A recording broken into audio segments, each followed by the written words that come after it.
E aí, galerinha do YouTube, beleza? Hoje eu vou estar ensinando como dar uma carretilha e enganar seu oponente com um drible muito fácil que todos caem. Primeiro, nós vamos começar com a carretilha. Vocês vão colocar o pé direito aqui e o esquerdo um pouco para frente, assim. Vocês vão rolar com a carretilha, beleza? Vamos lá, agora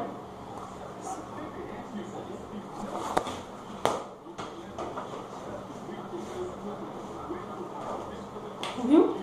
Ela subiu. Agora, de novo, ó, subiu de novo, só que ela não foi pra frente, ela só subiu, mas não é pela frente, assim, ó. Foi. De novo. Última vez.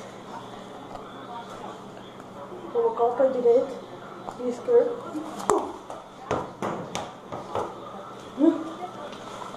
Última vez que eu vou fazer com o pé direito. Todos deu certo. Entendeu? Então vai dar certo com você também. De novo. Sai de novo agora, galerinha. Vamos ensinar o drible que você engana o oponente de qualquer jeito, que ele vai pensar. É assim, ó. Você rola a bola pra cá, rola a bola pra esquerda e dá uma pedalada pra direita e continua pra esquerda. Beleza? Pra esquerda. Eita, galerinha, calma aí, que caiu aí, foi mal. Desculpa aí. Assim, galerinha, de novo.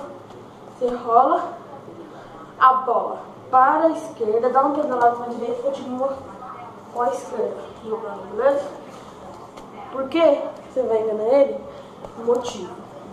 Você vai rolar para lá, ele vai pensar que você vai dar um tipo forte.